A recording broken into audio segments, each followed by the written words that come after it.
I'm Benito Skinner. I'm Mary Beth Barone. And this is Ride. Hello, and welcome to the Ride Heritage Collection. The Heritage Collection. This is something new we're trying, where we are going to release iconic heritage episodes of the podcast in no particular order, and we're going to retitle them so you know exactly which iconic moment to expect. Moments that come to mind: the lesbian cop at Ride Live. Massive. We're talking about mi sister. I was there. It was rare. NDA. And of course, how many chickens there are in the world. Oh, I just got a boner. Oh my God, wait. Mary Beth just cut her finger and is bleeding. I guess we have to go. Enjoy this episode. We hope it's a tasty treat for you. Mm-hmm. We're going to have fun going through the archives and picking out these episodes for you. Think about what we're doing right now. We do exist in the world. Isn't that trippy to think about? Mm-hmm. Let's go on the journey for the Ride Heritage Collection. How do these things stay in the air? California, feeling so amigo. Let me go now. I haven't done that all season, but I am feeling so amigo to be here for the finale of season 2 is what we do, and we did it, girl. And I just did all of that again because we were recording. I can always do 2 takes. Just don't ask me to do 3, kid. No, I would never do something such as that. I'm wearing loafers. I'm ready to talk. Okay. Well, I guess we should just get into it. Are there any housekeeping items you have for me? I'm going to check my list. Oh, you want a finale? We want this one to be 15 minutes. Quick and dirty. You know. Crazy day because the teaser's out and I'm fine to date the pod.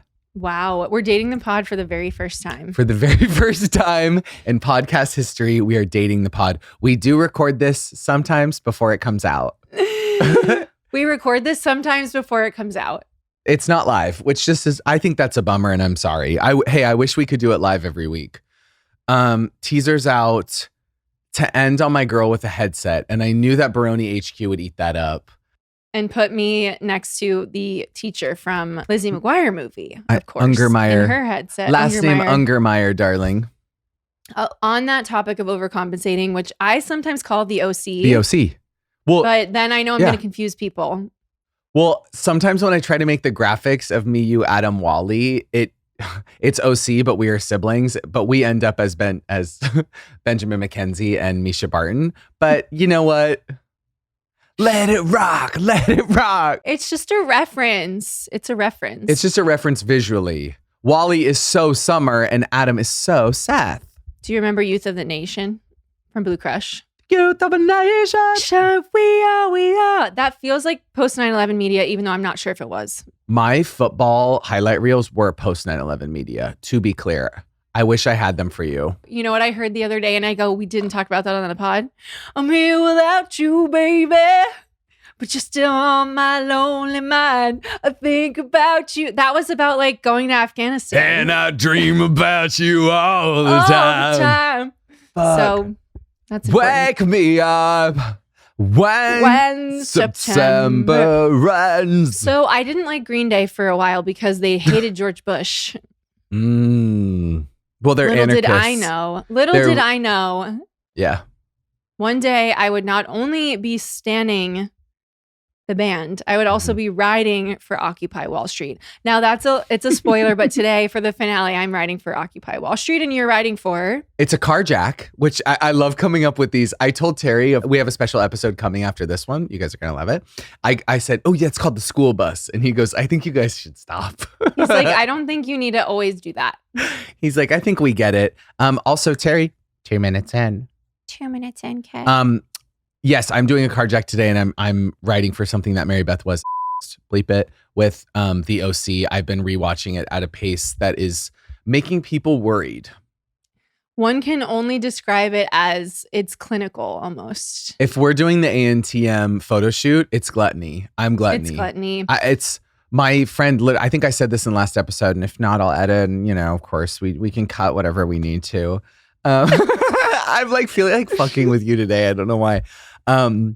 But he's been doing one a day, and he's like, "How many are you doing?" And I'm like, "But 4 to 5." 4 to 5. It's only 5 hours. It's not even long. I had a break 5 minutes in between Zooms, and I almost went to watch it, and I was like, "Oh, okay, I can relax." That good. It's just that good. And can I say what else is just that good?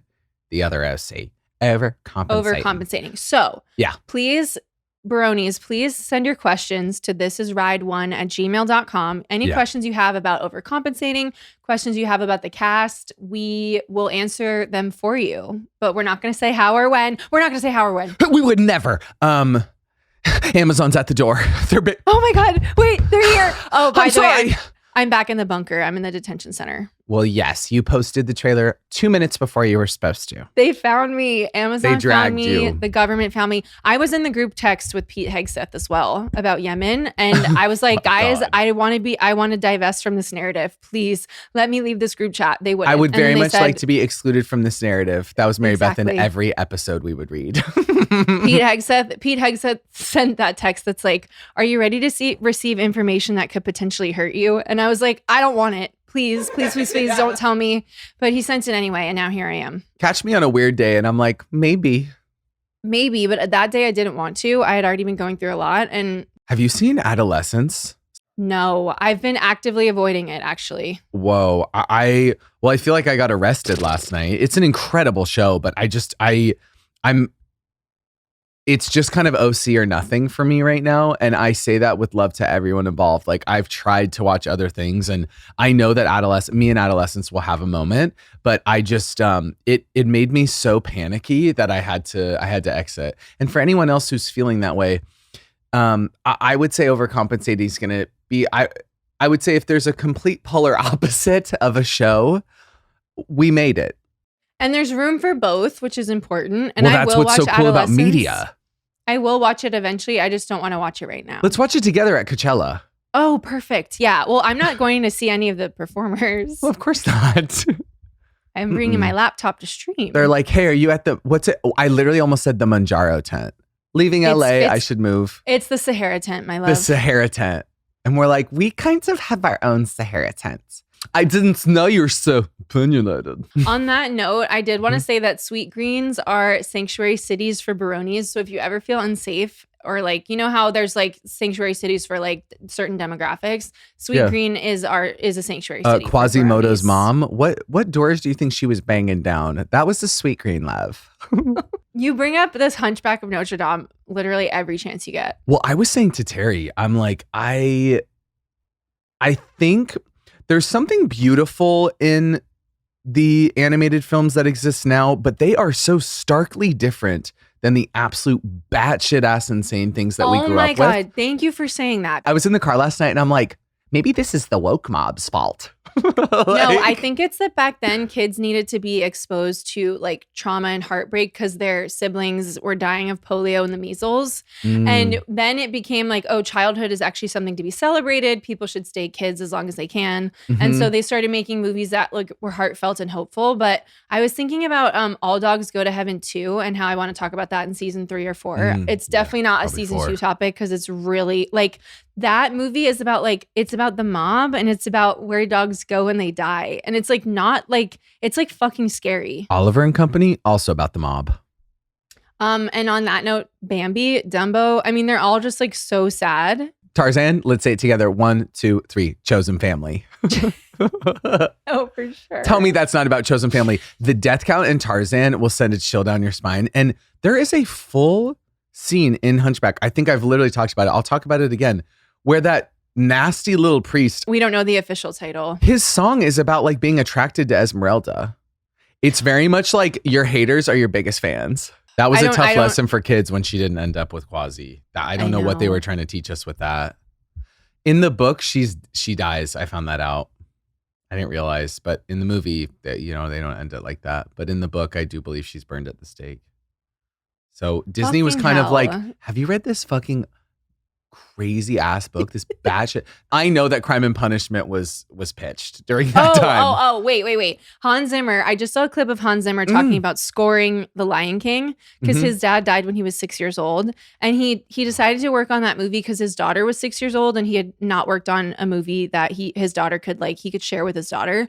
So he watched the movie and I have chills literally. He was like, I watched the movie and it is about a child losing his father. And he was like, admittedly with fart jokes, but he was like, when you hear the score, it's like, it is like for my father. Like I wrote it for my father. Oh, I just got chills because I just pictured, oh my God, that moment when fucking Simba starts to go up Pride Rock and he goes, da, da, da, da, da, da, da. And it's boom, boom, boom, Simba, remember. Stop. Wait, that's like pitch perfect. Well, yeah, it's in my arsenal. James Earl Jones. I literally, what an incredible man. I miss him. I think that's the best vocal performance. He has the two best vocal performances of all time, Darth Vader and Mufasa. Yeah. Wow. That's impact. And that's what we've talked. That's Impact Kitchen. And we said we're not talking about James Earl Jones until the finale of season 2. We had that conversation. We said they're not ready. It's in the contract. I want to redefine the word posthumous to mean like after you've been canceled. So it's like you can like put something out posthumously, but it's like Shane Gillis has had a Netflix special. It was like his posthumous Netflix special. Do you get that? Yeah, I think that's great. To me, I feel like you're just trying to get clipped by Dear Media. Oh my. You're begging for it. I have a separate notes app for things I think Dear Media will clip. You want them to clip all of this. Let's see if I've got anything. Well, I have all my OC notes. This is the first time I've ever taken notes for the pod. No, I'm so excited. Pod opening. Let's see if there's anything that we forgot. This says fly cleaners caused my breakup. Yeah, but that feels season 3 or 4. Can we keep the line though? Well, of course. Yeah. I was dating someone when I was like 24 and 25 and I said to him, like, I think fly cleaners will lose our stuff. Mm-hmm. And let's just say like 2 weeks later, we weren't dating anymore. We lived together, by the way. So we'll talk about that in season 3. I do have a thing here about sometimes dogs smell really bad and your hand smells bad after petting them. And if you have one of those dogs, give it a bath. I don't know why. I'm Dear like, Media, you know what to do. Live that, sister. Here's my thing. I'm just like, at least give me a warning. Now my hand smells like zuri pie. And I will say it as many podcasts as it takes. If the trash bin is full, you can put the dog shit in it. If it is empty, you're a bad person, I fear. You can't do that. I hate the idea of more surveillance, but I do think like sometimes these people need to be like talking about taken surveillance. To task. Let me say, oh my God, Adolescence. Whoa, it's just like, I just was not ready. Adolescence was put on the TV and I did not give my consent in the way. I was not mentally ready for that. So not to give anything away. Here's something here's a happy story. My dad got a call maybe a couple months ago from someone who was like, I'm your cousin. So a pair of sisters married a pair of brothers. Mm-hmm. So like on both sides, they're cousins. Do you get what I mean? So they're double cousins. And then he came to my parents' house for dinner and he's just like a lovely guy and he knows like a ton about our family history on my dad's side. So it's just crazy that that can happen at any age. You can have a new family member. Yeah. And also just the idea, what a thrill to have a double cousin, 2 sisters marrying 2 brothers. Wow. It's very, the kids are all right, but like a new spin on it. Exactly. It's very, and I think Terry would like it. Oh, he asked to watch that movie every single night. And I'm like, really? That's your heart's desire. One of these nights, though, I'm going to say it to surprise my man. I would love to shake Mark Ruffalo's hand and just say, like, thank you for everything. Do you get that? I agree. I know he gives good hugs. Oh, my God. And smells of aftershave and pipe tobacco. What is Mark that? Ruffalo? Parent Trap? Cinnamon and pipe tobacco. Cinnamon and pipe tobacco. I scared the shit out of this woman recently because I hugged her and I went by the fireplace and she went, yeah? What woman? Who are you hugging? Oh, here I go again. We were doing an edit for the trailer for Overcompensating. No, we were editing the Overcompensating trailer and this woman who worked with the main editor, I hugged her and I was like by the fireplace. It blew her mind. I think to have a man know anything She didn't know I was gay yet. Oh, and thank you. Okay, so men's spatial awareness is also in this note. How many times have you seen? Okay, picture this. Straight men. You know you're talking straight men. Of course. Okay. Picture this. You're walking into the Soho House, into Holloway House, and there are 2 women and 1 man in a semicircle having a conversation in front of the door. What's that I smell? What's that brand? What is That's it? Cowshed. It's Cowshed. Yeah, keep going. You're approaching the door, and as you get closer, you notice the man who is blocking the door the most is not moving over even slightly. And in fact, hasn't moved at all. Yeah. And then you have to watch one of the women he's with put her hand on his back and physically push him out of the way, of my way, so I can get in the door. I have seen that happen at social functions. I've seen it happen on mass transit. I've seen it happen at airports. What are men not seeing? Is their peripheral vision okay? Because they're not seeing that, like, there is a figure, a human-shaped person walking towards them, and they need to move. This is same with at airports and stuff, and they never know the size of their bag that they're carrying. I'm like, hey, just so you know, your bag isn't a ghost. Hey, sir, I'm not sure if you know this, but your bag isn't a ghost. It hit me. So it's a physical, tangible thing. It's a part of you, and I would probably like watch where you move it. That, and then I have to say, I've been on a few lunches with straight men recently where they were speaking so loudly, and also their bodies were opened up to the whole restaurant. And I was kind of like, if you want to just do a set, I'm sure you could find a stand-up show. Like, I'm sure you could get a mic. Like, if you really want one, I bet we could find that for you. If you want to put on a show, honey, there's venues all over the city. Totally. It's like, but I'm trying to eat a quinoa bowl and I want it to be private and intimate, but I'm over it. Yeah. I just think like maybe this is a difficult conversation that like girlfriends of straight men need to have, and mothers, I would say, perhaps. I would say start with the compliment. I don't want to set these guys off. Let's start with the compliment, but hey, it's a roller coaster. Build them up before you tear them down. Exactly. And I do want to shout out all the Bronies who are on the way, Bronies on board, all the pregnant Brony moms. And then I read on the Reddit today that someone was referring to their unborn child as Fucker Jones whenever the baby would do something annoying, like kick her or whatever. And I just love that is, alert. I mean, it's just so beautiful. And we can't wait to watch these children grow up with just love in the home. I'm picturing AirPod Maxes on the baby bump, and they're listening to our Ferrero Rocher episode. They're turning up. And their moms are whispering to them, I'll never keep a secret from you. Yeah. Wait, Jackson, what was your favorite episode? Me begging for compliments because the world is so scary. No, honestly, I loved the Bond episode. Oh. Fascinating. I love that. That feels very Schooner. And thank you for bringing up our parent company, Amazon, who has just gotten the rights from the Broccoli family for James Bond. Well, you're looking at Q and a Bond girl. And M. They're gonna have me play. They're gonna have me in old lady prosthetics to play M. Oh, very X. I love that. Yeah, very X. Okay, guys, I'm about to tell you the most incredible, unforgettable gift you can get mom this Mother's Day. Have you heard of Goldbelly? It's this amazing site that celebrates the best of America by shipping our country's most iconic foods from legendary restaurants straight to your door. And they will ship it anywhere across the country for free in time for Mother's Day. Goldbelly will ship gift-worthy cakes from Ina Garden and Martha Stewart, Magnolia Bakery's famous banana pudding, a New York bagel brunch literally directly from the city, or even authentic Chicago deep dish pizza. So whether your mom would love something sweet from one of the country's best bakeries or meals from world famous chefs, Goldbelly has you covered. What am I getting my mom for Mother's Day? It's gonna have to be Union Square Cafe lasagna, because Connecticut's just a little bit too far from New York, and I know what can deliver this lasagna in perfect condition, and that's goldbelly.com.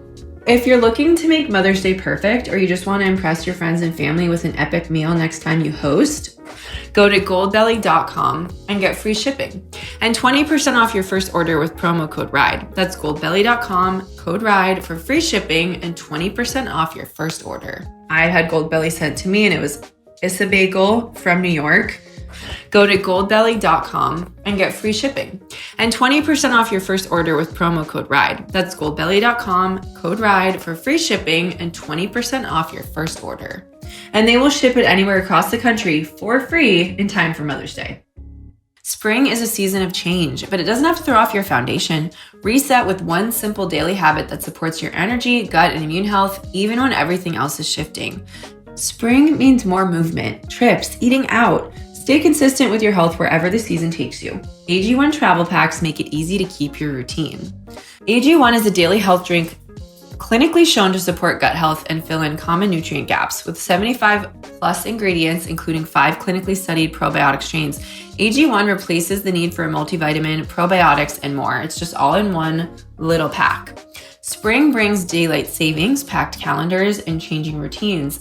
1 scoop, 20 seconds. That's all it takes to keep your gut routine steady so you can reset, recharge, and embrace the season without missing a beat. Most supplements overcomplicate things. A pile of pills, confusing timing, and impossible schedule to stick with long term. AG1 simplifies it. Multivitamin, pre and probiotics, superfoods, and antioxidants, all in 1 scoop. The superfoods and B vitamins in AG1 provide nutritional support to help you stay steady and consistent. Did you guys know I'm in Canada right now, and my essentials that I brought from the United States of America, all my Miu Miu clothes, and my AG1 travel pack. Because honey, when I'm hitting set, if I want to have a good day and I want to do the best acting I possibly can, I need to treat my body from within. How am I doing that? It's with AG1. Go to drinkag1.com/ride to get an AG1 flavor sampler and a bottle of vitamin D3K2 for free in your AG1 welcome kit with your first AG1 subscription order. That's a $72 value and it's yours free only while supplies last. Go to drinkag1.com/ride. We can all agree that housing is expensive. Rent, mortgage, it doesn't matter which one you're paying, it stings every month. But Built can make it feel a little better. Whether you're renting or paying a mortgage, one of your biggest monthly expenses should be working harder for you. That's where Built comes in. Built is the membership for where you live that rewards you with points on every housing payment wherever you live. Let me explain. Built started out rewarding members on their rent. Now, as of 2026, Built members can also earn points on mortgage payments wherever they live. Every housing payment earns you points you can use toward flights with top travel partners like United and Hyatt, Lyft rides, Amazon.com purchases, and so much more. What am I spending my Built points on? Well, I'm taking my husband out to dinner because he deserves it. He deserves date night. And we love going out in our neighborhood and shopping local using our Built points that he gets on his mortgage and I get on my rent. But here's what I think is the most underrated part. Built members also get access to a neighborhood concierge. It can make restaurant reservations, book fitness classes, and find new local spots, all while being rewarded at more than 45,000 merchant partners. It's like having a personal assistant baked into where you live. It's simple. Being a renter and now owning a home is better with Built. Join the membership for where you live at joinbuilt.com/ride. That's joinbilt.com/ride. Make sure to use our URL so they know that we sent you. At joinbuilt.com/ride. That's joinbilt.com/ride. Should we get into what we ride for in this big finale day? What was your favorite of the season, actually, before we get into it? Because I'm curious. Me, this is so random, but I really, for some reason, when I was editing Kelly Rohrbach's Instagram, the sensory experience of hearing us describe pictures. You made me laugh in that. It's Kelvin. You were so cute. No, it was so funny. Let us know which ones you guys like. It's What always was your good fave, to. babe? My fave, I think it was Kelly Rohrbach. I was laughing. I was pissing myself at you during that. I don't know why. Oh my that God. was. There was something else that really made me laugh. Let me, if I just see them, I'll see it. I'm starting a doc of jokes we can't talk about until season 6, and we'll bleep this. But you know what I thought of the other day? What? Best believe I'm still bejeweled. Turn your mouth into a shitter. Oh, we can do that now. So No! I ruin every song I sing with Terry, and I have to. It's the first thing I do. Like I just did. So debuting relationships. What's all this talk about relationships? I just have to. I don't know why my brain does that. Guiso while you work. Guada guac guac guac guac guac. Also, all my life, I would love peerages. Oh, you didn't.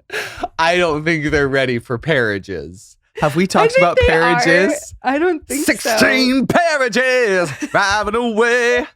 I would do doesn't this make thing. sense. I would do that. Do you get it? Parages. Do you get the joke, Jackson? No, Well, there's no one does. So Jackson, do you get it now? I still don't get it. Am I dumb? I don't get it either. It's just literally fucking up the lyrics of something. Just making so do something. bejeweled. Do bejeweled. Best believe I'm still bejeweled. When I walk in the room, I can turn your mouth into my own personal shitter. It's so dumb. This is what I have Best to believe say. I'm still becrueled. Speaking of sitting at a dinner, I'm at Eleni Oysters, and Benny's pointing his mouth and saying, "I can turn your mouth into a shitter." I'm just bored. Hey, babe, if you want to do a set, we'll find you a stage. Literally, you go, fuck it. At Eleni, you go, what's it? What's down the block? The virtual's right down the street, babe. Yeah, that's one. 16 parages, and then aquamarine. And then I changed it to aqua poutine. Some of these girls listening are going to latch onto these and ruin their friends' days. Ruin their relationships, I would say. Relationships. What's all this talk of these relations? Recently, though, Terry, he's working with a new musician, and we were listening to the song, and I immediately did one, and he was like, just give me a week with it first. And I respected that. He was like, let me come up with the vision, and then we'll get into that. Yeah. Then we can get into you absolutely just demolishing. Bastardizing. I would call it a bastardization of lyrics. Today, for the last ride of season 2, I'll be writing for the OC. And I will be writing for a little left-wing populist movement called Occupy Wall Street. Let's get into it. Uh-oh. Smells like cowshed and it's heritage. Stanky. Fuck. So I have been taking notes while watching the OC. I have a few things I want to talk about. I'm just going to read these off, and if anything sparks, let me know. Jackson, you can stop me at any time. The OC. Okay, just give me one beat after each thing, and I'll say if I want to amplify or add to. Perfect. We're just affirm and we move on. You do the SOS. Ryan's armband. Amplify. Okay, so Ryan Atwood, for those who haven't seen the OC, it's about this boy from Chino who grew up on the wrong side of the tracks, and his brother gets him in trouble at the beginning. He's in trouble with the law, and this lawyer comes who takes him into his house, and they adopt him, this lawyer and his very rich wife who live in Newport Beach in the OC. They have a son, Seth, and he becomes fast friends with Ryan Atwood. Next door is this family friend, Marissa Cooper, the hottest girl in town, who's Luke's girlfriend. And her best friend is Summer, who Seth is in love with. And I think that's kind of it. It's just like the life and times of these 4 hotties in high school in the OC in Orange County. So Ryan has an armband that he wears throughout the entirety of the show. It's leather. I would say if I had to shout out a brand, I think Fossil comes to mind. But would you call it an armband or a bracelet? So this is kind of the big question. It's kind of giving Helen of Troy in a way. He also is a choker. I don't want to breeze past that he is a jewelry guy. So I know that. Best believe he's still becrueled. So here's the thing. He is a jewelry guy. He also always has like quite possibly the biggest watch you've ever seen on his other arm. So he's a man of balance, certainly. But this armband, it's leather. It is a part of, I think, every episode that I've seen up to now. I'm on season 2. Ryan Atwood's quote unquote armband walked so Connell's chain and normal people could run. And his choker. Yeah. Ryan's choker. It's really tight, I would say. He also wears these tanks. Like he's always in a white tank, and he's pumped. With a short sleeve button down over it. Well, of course. And he also kind of like sometimes has like bangs and a bowl cut in kind of a like chic way. But he meant the world to me as a kid. And rewatching the show now, I get why. I love this absolute stud. Next, or do you want to amplify more? No, I love that. I love where we got with that one. Luke's dad being gay. Yes. Mustang dealership. I think it's Mustangs. It felt like Mustangs. His dad being gay, he calls Adam Brody's character Seth a queer the whole time in a way that's just like, this is all Luke says for the first like 4 episodes. Well, he's a water polo player. Well, of course. Luke's dad being gay just kind of like, I was just watching it and it took my breath away. I don't think I really registered that as a kid. I definitely watched it too young, very much giving youngest sibling, and that I was watching this at like way too young of an age to really like sit with Julie Cooper. But even at like 9, I could really see a lot of myself in Julie Cooper. So she is just, I mean, Melinda Clarke, amazing performance. Yeah. She really plays it like it's Hamlet, but one thing about Luke first. So I made a TikTok about this because I rewatched season 1 of The OC in the pandemic. Yeah. He is such a fascinating character because the writers literally said, we are going to make Luke whatever we need him to be in this episode. Character consistency be damned. I had whiplash. He's a bad guy, then he's a good guy. Then he's beating someone up. Then he's accepting his gay dad. Then he's fucking Marissa's mother. Yeah, I mean, then you're leaving out the craziest thing he did of all. He moved to Portland, which we'll get into in a minute. You want to talk about Occupy? Let me tell you a little town called Portland, Oregon. Yeah, he moves to Portland. Portland is it's really present in the show. It's kind of like it's on the menu. For the West Coast kids, Portland is like the place you could go to like, be who you really are. And I think that's cool. Mm-hmm. Yeah. Do you want to keep going on Luke's dad being gay? I think we nailed it. I feel good about it. It was boundary pushing, and I think it was important. It was important for that to happen. It immediately broke up the whole family. Well, yeah. Well, yeah, but I just thought it was cool. 2 dudes in suits hooking up at an auto dealership, and your son in the end's like, you know what, Dad? Like, I'm gonna love you, and let's move to Portland. Marissa putting her hair behind her ears. I don't know exactly what I meant by this, but you know what I mean by this. We can 100%. Continue. Yeah. Summer is bimbo rights. Oh my God. Okay. Goes to Brown. Summer, very similar to Aaron Paul's character in Breaking Bad. Summer was not supposed to be in the show for the whole season, let alone the whole show. It wasn't until midway through season 1 that she's even in the iconic, if we're talking about iconic theme song, but she's not in the opening, in the beginning. Tate Donovan has a card. Yeah. And she doesn't. It's kind of... She had to work her way up. Same with the guy who plays Luke. He has one. Chris something. Oh, also, my friends and I did an OC parody. I think I talked about this on I'm not sure. We did an OC parody called the FC because we're from Fairfield County. And we still have the tapes. It's 2 about 10-minute episodes. And I obviously play Marissa Cooper.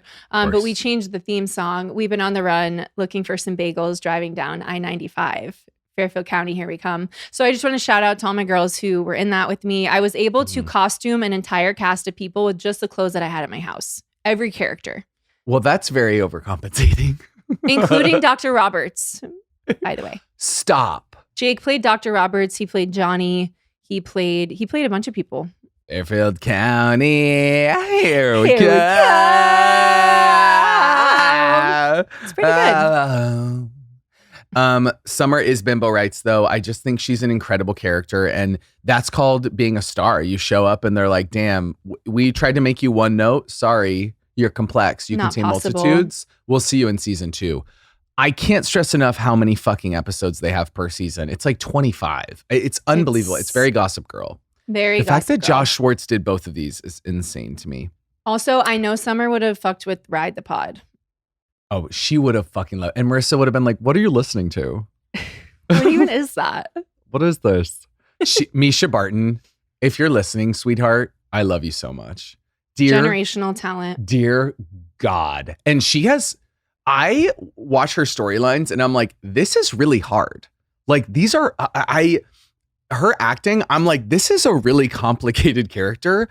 They don't give Marissa one good fucking day on earth. And I'm not going to talk about it because when I get to season 3, I'm not even watching the episode. Be clear. Out of respect. All those involved. For everyone involved. The show ends at graduation. Goodbye. Thank you. I don't know if this is on your list, but I don't want to talk about Oliver Trask. He's not, and I think I knew that you wouldn't. But can I just say, what an unbelievable storyline. I was watching that on a Delta flight from Austin to LA, just buried in my phone. And the fact that I I looked up at the end and I met a Barone flight attendant, my darling oh my love. God. He was such a doll. And it was just really disorienting to go from living with Oliver Trask for the past 3 hours on the flight to having to say like, thank you, I'm so glad we landed. The New Year's Eve where Marissa's wearing a cutout black dress with a poof and a ponytail. And when Ryan comes in right at the stroke of midnight, nothing can compare to when they roll the dice and swear no nothing to when you fuck me nice and sweat. See, I can take anything and do that. And just make it filth. Wait, what were you going to say? No, that was it. You're so Marissa. Her Lacoste polos, I didn't write that in Oh, the here, Lacoste polos, the juicy zip ups, the skirts. I mean, it's all there. Can I say something to you? Chanel tote. Oh, That's and when all. she became the face of Keds, how many pairs of Keds do you think I had? Oh, I can't even imagine. I know you had the slip-on ones too. I sure did, babe. Backless. Julie Cooper's streaks, Kirsten Cohen and Julie Cooper, their hair streaks is very Kelly Clarkson Breakaway, I think. Is that what I'm thinking of? But the streakage in the hair, and there is a 5-episode stretch in season 1 where Kirsten, she has a different hairstyle and a different cut in every single scene and every take. And I just think it's like fucking sick. And I think she was trying to find it, and she does find it. Also, Kelly Rowland, fabulous actress. And Kelly oh my Rowland? God. No, it's just Kelly Rowland is her name, I believe. The actress who and plays Kirsten Cohen. I was thinking of Kelly Rowland from Destiny's Child. What's the name of? Oh, Peter Gallagher. He is fucking fabulous. He's so good. Seth being a loser is so 2003. Yeah. It's so Hillary Duff and the guy from Smallville going to that high school and Cheaper by the Oh my Dozen, God, and being and they like, can't find a bullied. fucking friend. I'm Yeah. like, I'll be your friend. You can both Well, he likes pummel my graphic ass. novels. He likes graphic novels. I mean, he's just adorkable. Seth is very ribbit girl in this show. He ribbits for about the first 10 episodes, I'd say. Oh, and you know what? When Summer dresses up as Wonder Woman, she should have been that. She should have been DC's Wonder Woman. She does look like Wonder Woman. I forgot that she did that. There's a lot of choose between us vibes. Yeah. There's a lot of love triangles. Yeah, especially in high school. I'm like, So I actually have a separate note that says Kiki streaks. Her hair changes in every episode. It's a continuity nightmare. That really is my love letter to editors. And I'm sorry you had to deal this with goes out to all my heads of the hair department buying bottle service with their red money. Kiki respect. Here's the thing. So Julie Cooper Nickel, this woman bodies that role like you can. Melinda Clark, you are a hero to us all. She has so many fabulous fucking line reads in this. Her and Marissa fight in every single scene. Well, she would do anything for her family. No, I know. That's my thing. I think she is a true feminist, first off. But I think she is Faita. She is so Taika. She is Sleep Your Way to the Top. She is the mother to Willa Holland and Shailene Woodley, who both play the role of Caitlin. And for Willa Holland to then enter the Gossip Girl cinematic universe as Agnes, it's just like... Josh Schwartz. You don't know what that meant to me. Like, a lot of the decisions that were made in these shows, like, they don't know what it meant to me. I think they do now. I hope they say. do. I hope they're listening. Wait, didn't McG work on the OC or no? Executive Am I thinking of Speed Weed? So funny you say this. Executive produced by McG. And I said, you gonna jump if McG made it. I think it's one of my favorite pilots of all time. Whoever you want me to be, as the first line Ryan says to Marissa. It's very when you and I met. Yeah. And it's just one of those shows.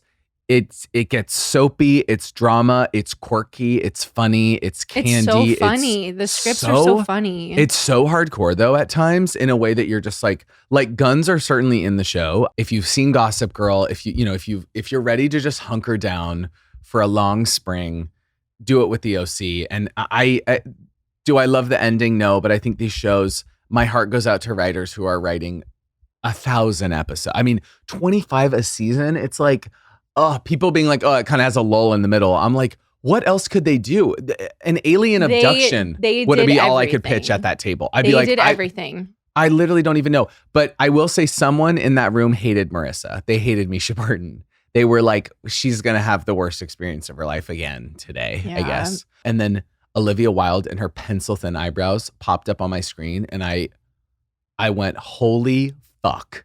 And I forgot about her and Marissa, which I feel like is handled in a very like it's sexualized like lesbians are. I would say there's fucketry involved, but I feel like there's a part of it that I hadn't seen that kind of like queerness on screen. And it certainly really wasn't. Yeah, it wasn't in Gossip Girl at all. I just remember like Serena's brother being gay and suicidal. That was all we got out of that. Well, that's the only way. Well, of course. And thank you. Seeing myself reflected in media. No, the bi visibility. I mean, what was the music venue called?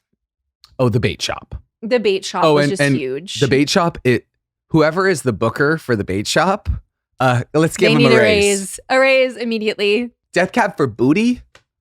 Also, I mean, Spoon. The Killers perform at the Bait Shop. And my thing is that like there's all this drama going on. Like I know that they had to build the Bait Shop on a soundstage, but it was so funny because like none of them are listening to the concert. They're all like backstabbing each other and like there's fraud and arson and like all kinds of things going on. And it's like the Killers are performing.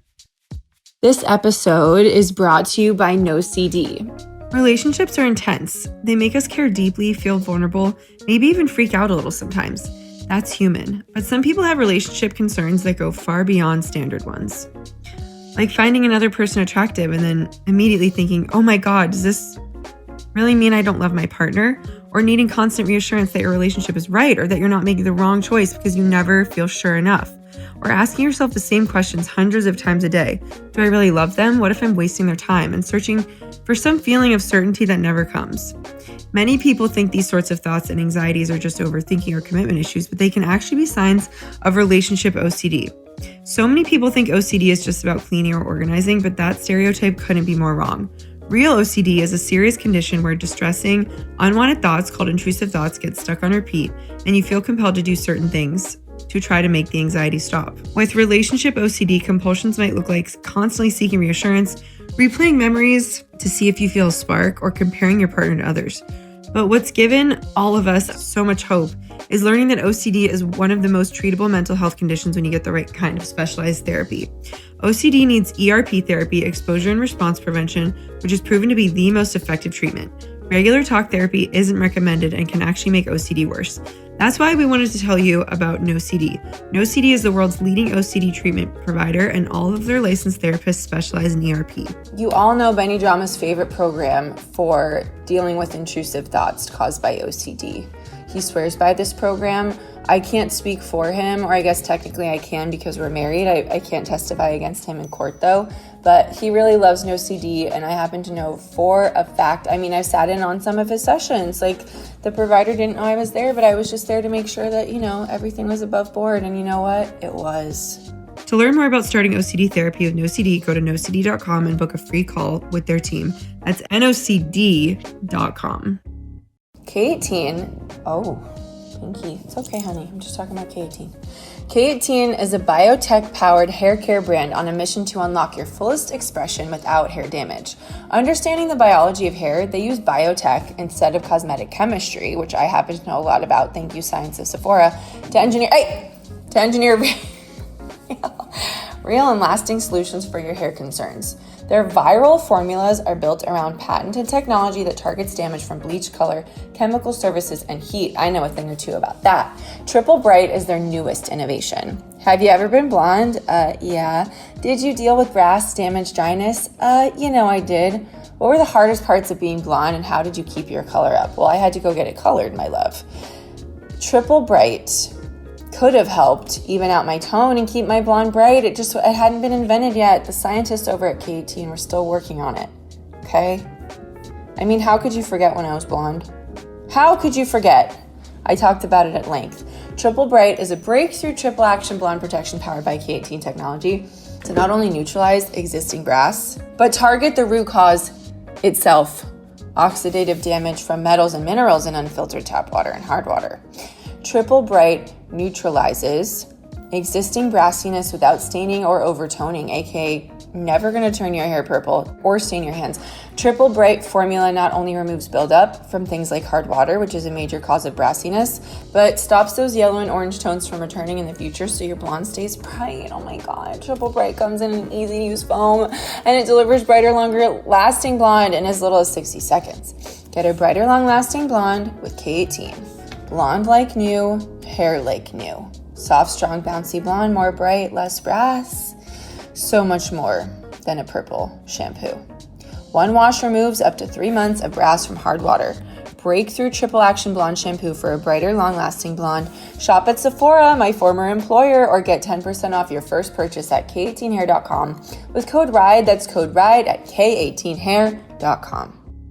Look, you can criticize some of the storylines, you can criticize some of the seasons, whatever you want to do, that's between you and God. But for me, it's just like, it was a golden age of television experience. And to be watching it week to week, I mean, I hated when they would take breaks for holidays. But you remember being at school and you knew a new episode was coming?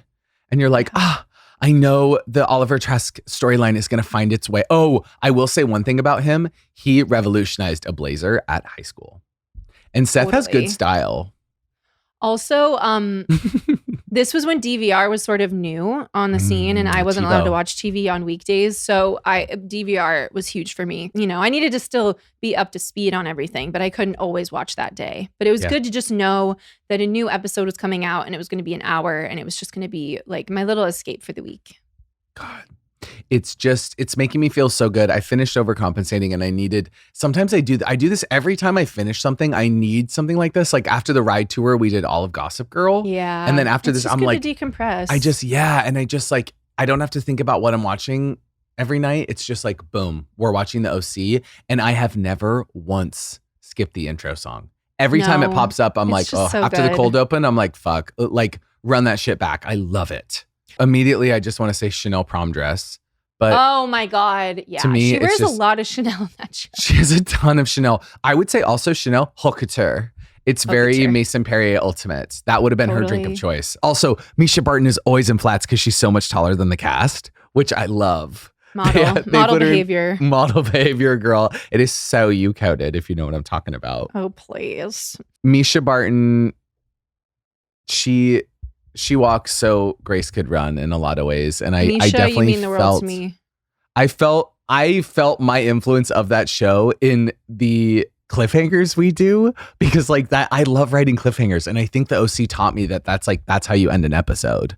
You can't, it can't be good. You got to give them a little spicy. They got to click next. So yeah, OC, I love you. And can I say something else to you? The OC Mix Volume 1. You're going to Barnes & Noble, you're getting the CD and you're playing it. You're playing it start to finish. Couple songs are a little too alt for you, but you make it through them and it's just fabulous.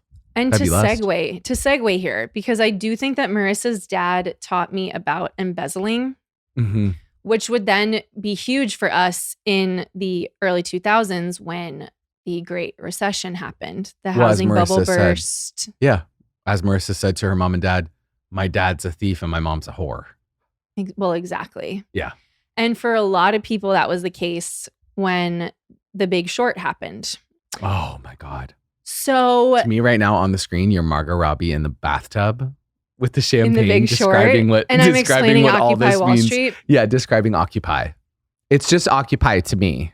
Okay, it's just Occupy. It's the Occupy movement. So I was still Republican when the Occupy movement happened. So to me, these were just like a bunch of hippies who didn't want to go to work. And to me, it's like you do it on purpose. I'm not. I swear. Get your notes out. Tell me about Occupy. Okay, so first of all, it only happened for 59 days. I literally remember it being 7 years. Wait, you're lying. It was longer than the Iraq War. It was 59 days from September 17th to November 15th, 2011. I just don't think that's true. Look, I'm seeing it in my research. In my head, it was 3 years. Exactly. Easy. And maybe that's just a testament to the impact of it. But basically, they were, it was a left-wing populist movement against economic inequality, corporate greed, big finance, and the influence of money in politics. And it began in Zuccotti Park in New York City's financial district. So what I didn't realize, because I did know that they were like protesting the bailouts that Bush passed, where they like helped banks, you know, get back on their feet, even though they wouldn't help like Americans who had their life savings stolen from them by like Bernie Madoff. So there was a big ruling in 2010. It was the Citizens United versus the FEC, and the U.S. Supreme Court ruled that corporations can give as much money as they want to political candidates. I'm picturing like all the people listening to this pod drinking like refreshers, hearing you talk about Occupy Wall Street. We are the revolution. We just need to, it's because it's called balance. You get that? Yeah, well, of course. One day I'm going to bring you Kelly Rohrbach's Instagram, and one day I'm going to bring you Occupy Wall Street, and one day you'll see that those are connected. These protests gave rise to the wider Occupy movement in the United States and other Western countries. So I do believe that their slogan was, "We are the 99%. Mm-hmm. And I just think that this was so taika. It was so fighta. They brought tents. They camped out there for like weeks. And I mean, I guess like 57 days or whatever. But I just think it's so cool that they were taking it to the streets. And I don't know what they actually accomplished, and I refuse to look it up. But I just think it's the only way to cause change is to like cause a ruckus. And even though some media outlets might paint you as like a whatever hippie and you're lazy, like you're just, imagine being at those protests. Like you can just look back and be like, fuck yeah, I did that. It's the first time America was giving French. Do you know what I mean? I literally do. It's the first time we acted French, and we've never done it since, but boy, did I love it. I have such a, I think what's a perfect experience with Occupy Wall Street personally, my cousin lived in Portland. I can only guess on the same street as Luke's dad. Luke's dad. Gay. And Jackson laughed at that. You little schooner. So, and we were there for her wedding, and it was during the week of Occupy Wall Street. But it was during Occupy Portland. I can't stress enough that were there any other occupants of Portland? Everywhere was closed. Like hotels weren't running. The entire workforce was shut down. We couldn't go anywhere. My parents were like, obviously, we agree with this, of course, but we are just kind of like, the whole city is not running. There's this park in the middle. There wasn't one freaking blade of grass that wasn't occupied. Wasn't being sat upon. It was it was so iconic to me, and I just think about it, and I'm like, I had the perfect front row seat of Occupy Wall Street. And I was like, I think I was 16. Were we like, we were in high school, I think, when. No, we were 10. I was 10. Really? During Occupy Wall Street? Yeah. What it was year? 2011. Whoa. Oh, wait, fuck. No, I'm sorry. I was 20. What am I saying? Hey, I was born in 2001. You don't have to lie about your age. They know our ages. As sad as it is. And they know I'm 5'1" on IMDb. I never said I was smart. I was don't like, put I remember. numbers in front of me. I remember having a football game and then seeing Occupy Wall Street in Portland. And if that doesn't show you 20. the range. I think Portland was excited about it because they were certainly keeping Portland weird. And I was happy to be part of it as well. Yeah, I love this. I think it feels like community. It feels like really sticking it to the man in a huge way. And I wish we had some of that fight right now. Can I tell you what it is to me? It's I want to make art and I want to make trouble. We Are the 99% originated, like that variation originated from a Tumblr page. I'm seeing you at the Met Gala with that bedazzled on your chest. We are the 99%. But you're at the Met Gala. And I'm at the Met Gala. You have a tight ponytail. And it's haute couture. Of course. Basically, We Are the 99% was, quote unquote, arguably the most successful slogan since Hell No, We Won't Go of the Vietnam War era. Now, I will be doing a Taylor's version of Ken Burns' Vietnam War documentary, but that's down the line. This is very you-coded. Don't even get my girl started on Vietnam War. And you say Ken Burns around my girl, she's ready to go. I will light it up. Yeah, they had amazing branding. I remember the signs. Also, like everyone on the left is an artist. So, we had murals galore. Like, hell yeah. My girls were turning it out. So, yeah, I mean, It was definitely art. It was Make Trouble, Cruella coded. It was very spray paint your face and it says the future in stencils on it. And you know what it's kind of giving to me is What? Gotham City. Well, let me tell you, Portland felt like it. And as it so often does. Yeah. We need more fire. We need more energy. And I do, of course, want to say before people come for me, there was a crime issue in the encampment. I'm not going to get into it too much. I don't know if it was perpetuated by the protesters or by people who would come and like sort of antagonize the protesters. But I do want to say that I saw that in my research. So I don't want that to go, unsaid and people get mad at me. It's not a perfect movement. I don't think there's ever been a perfect movement, maybe except for Ride season 2. I'd say so. And it is a movement. It's not a podcast. If you hadn't brought up This Is How We Do, would have been a perfect season. I brought that up. Yeah, that was you. You made me. You made me do that. I didn't do that. This is our land. You were definitely the 1% that one day on set. I was occupied in that moment. But when you watch the live photo, I am the 99%. Exactly. And that's important to note. So I just think it's been, wow, such a fabulous season of Ride. I can't wait to come back May 28th. There's a surprise. Email your questions about overcompensating to thisisride1@gmail.com. Who knows what we'll do with them? I mean, we have no idea. But of course, I ride for the OC. I couldn't ride harder for this. And I feel like it was formative for me. And just to have female characters who were complex and written well and just wearing couture. And killed. And ultimately die. It's just like so fucked up. Like McG giveth and McG taketh away. Do not. Don't make me laugh and love you dear even media, more. clip that. Clip that. Here's my thing. Occupy. I'm gonna ride till I die for Occupy. It was Viva la Revolucion. It was Viva la Vida. It was Portland. It was Luke's dad. It was everything. And you know what? If my family had to eat continental breakfast at the hotel and it wasn't that good, like that's fine because we were fighting for something bigger. And I think that's the first time I really saw that. So that was really good for a young little football player to see. It definitely influenced the fighter in us, my love. Occupy, we see you and we stand with you. And I'm sorry for my feelings towards you in the past. Well, of course. Little did I know there was a Republican girl out there who was going to see me more than I had even seen myself. And she was nearly ready to leave it all behind. Well, of course, she just needed, it's the Joker, the push. The push. I just needed to take one more philosophy class at Boston College, and then I was out the door. So speaking of the Joker, I as we end season 2, who is the immovable force? What is it again? When a immovable, hold on. When an unstoppable object, force meets an immovable object. What is it? Okay.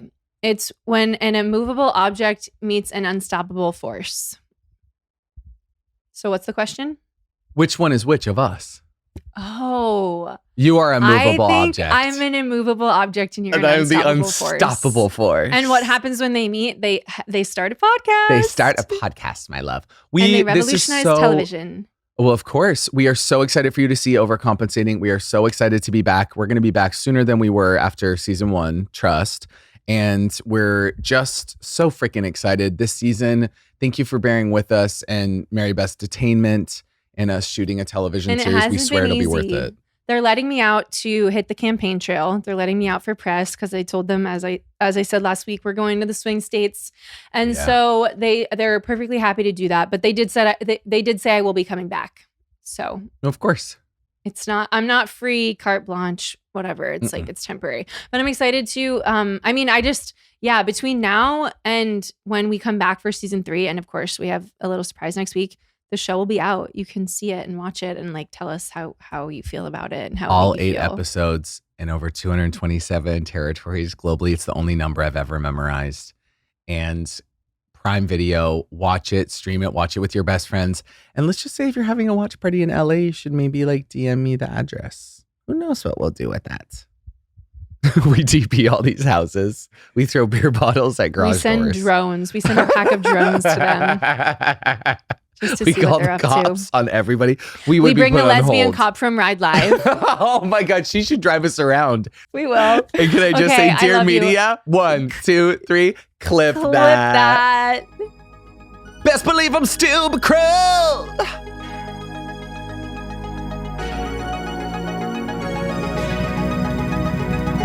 Oh, my exit. Benny, babe, eyes on the road. Benny, look out! Ride.